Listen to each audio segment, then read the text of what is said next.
Good morning everyone. আমি আশা করি তোমরা প্রত্যেকে ভালো আছো এবং সুস্থ আছো। আজকে আমরা পড়ব ইতিহাস বই, পৃষ্ঠা নম্বর 58। আজকে আমরা নদী উপত্যকার সভ্যতা সম্পর্কে পড়ব। তো কিভাবে আমরা জানবো কিভাবে নদীর তীরবর্তী অঞ্চলে সভ্যতাগুলো গড়ে উঠলো বা কি কারণের জন্য এই সভ্যতাগুলো নদীর তীরবর্তী অঞ্চলে গড়ে উঠেছিল। আদিম মানুষ চাষের কৌশল শিখেছিল।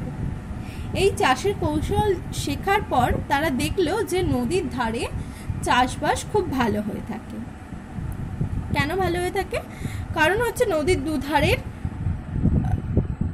দুধারের পলিমাটি খুব উর্বর হয়, তাই সেখানে খুব ভালো ফসল হয়ে থাকে। আরেকটা হচ্ছে চাষবাসের জন্য জলের প্রয়োজন হয়, যে জলটা নদী থেকে পাওয়া যেতে পারে এবং সেই জলসেচের কাজও নদীর তীরবর্তী অঞ্চলে খুব ভালো হয়ে থাকে। তাই মানুষ নদীর তীরবর্তী অঞ্চলে কৃষিকাজ বা চাষবাসটা করতে লাগলো। এবার দেখলো নদীর তীরবর্তী অঞ্চলে বিভিন্ন ঘাস জাতীয় লতাপাতা জন্মায়, যেগুলো কি গবাদি পশু বা পশু চারণের ক্ষেত্রে খুব ভালো। তাই মানুষ কি করলো? নদীর তীরবর্তী অঞ্চলে সভ্যতা গড়ে তুলতে লাগলো। আর কি কারণ? নদীর তীরবর্তী অঞ্চলে যদি বাজার বা গঞ্জ সৃষ্টি করা গেলে দেখলো যে নদীর মারফত এক জায়গা থেকে অন্য জায়গায় বিভিন্ন জিনিসপত্র কি দ্রুত নিয়ে যাওয়া যেতে পারে। আরেকটা হলো নদীর পথের মাধ্যমে শত্রু আক্রমণ কম হবে এবং শত্রুর হাত থেকে মানুষ রক্ষা পাবে। তাই মানুষ এই সকল কারণগুলোর জন্যই মানুষ নদীর তীরবর্তী অঞ্চলে তাদের সভ্যতা কিন্তু গড়ে তুলল। এই সকল কারণগুলোর জন্যই মানুষ ধীরে ধীরে নদীর তীরে তাদের সভ্যতা নতুন সভ্যতা গড়ে তুলল। এছাড়া জনপদ ও বন্দর গড়ে তুলল। তো নদীর তীরবর্তী অঞ্চলে যে সভ্যতাগুলো গড়ে উঠেছিল সেগুলো কোন নদীর তীরবর্তী অঞ্চলে কি সভ্যতা গড়ে উঠেছিল সেগুলো এবার আমরা পড়ব। দেখো, টাইগ্রিস ও ইউফ্রেটিস নদীর তীরে তাই গড়ে উঠেছিল মেসোপটেমিয়া সভ্যতা। নীল নদের তীরে মিশরীয় সভ্যতা, সিন্ধু নদীর তীরে সিন্ধু সভ্যতা এবং ওয়াংহো ও ইয়াংসিকিয়াং নদীর তীরে চৈনিক সভ্যতা গড়ে উঠেছিল। নদীর তীরবর্তী অঞ্চলে যে সভ্যতাগুলো গড়ে উঠেছিল তাদেরকে বলা হয় নদী মাতৃক সভ্যতা, অর্থাৎ নদীর পাশে বা নদীকে কেন্দ্র করে এই সভ্যতাগুলো গড়ে উঠেছিল, তাই এদেরকে বলা হয় কি নদী মাতৃক সভ্যতা। এরপরে 59 পৃষ্ঠায় আমরা পড়ব মেসোপটেমিয়া সভ্যতা সম্পর্কে।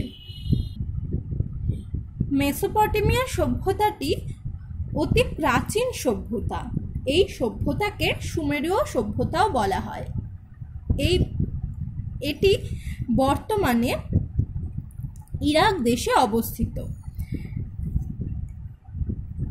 এটি কোন দুটি নদীর মাঝখানে গড়ে উঠেছিল? একটা হচ্ছে টাইগ্রিস ও ইউফ্রেটিস। এই দুটি নদীর মাঝখানে এই মেসোপটেমিয়া সভ্যতাটি গড়ে উঠেছিল। গ্রিকরা এই দেশটির নামকরণ করেন মেসোপটেমিয়া, কারণ গ্রিক ভাষায় মেসোপটেমিয়া শব্দের অর্থ হলো দুটি নদীর মাঝের জায়গা।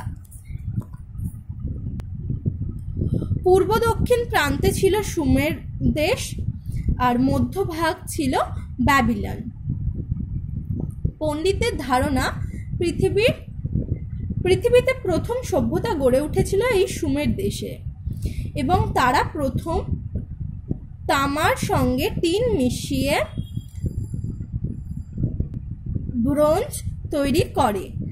রূপোর তৈরি মুদ্রাও তারা বানায় এই দেশের সর্বপ্রথম লিপির প্রচলন হয়, যাকে কিউনিফর্ম লিপি বা কিলক লিপি বলা হয়। এটা তোমরা আগেও পড়েছো। তারা নদীতে বাঁধ দিয়ে খাল কেটে এবং চাষবাস করে নিজেদের খাদ্যের সমস্যার সমাধান করত। এরা প্রথম পোড়া ইট দিয়ে বাড়ি ঘর মন্দির তৈরি করেছিল। এরা জ্যোতিষবিদ্যাতে খুব দক্ষ ছিল। 360 দিনে এরা বছর গুনত। তো এটা ছিল মেসোপটেমিয়া সভ্যতা, এবং এটি অতি প্রাচীন সভ্যতা, এবং এই সভ্যতায় প্রথম বিভিন্ন জিনিস, যেমন আমরা পড়লাম যে ব্রোঞ্জ তৈরি করা, রূপো গলিয়ে মুদ্রা বানানো, এছাড়া লিপি প্রচলন ইত্যাদি এই সভ্যতার থেকে আমরা পেয়েছিলাম। তো আজকে তোমাদের এই এতটা অবধি মেসোপটেমিয়া সভ্যতা অবধি পড়া রইল। তোমরা এটা পড়বে। কারোর যদি কোথাও কিছু বুঝতে অসুবিধা হয় তাহলে অবশ্যই আমাকে জিজ্ঞাসা করবে। ওকে, গুড বাই এভরিওয়ান।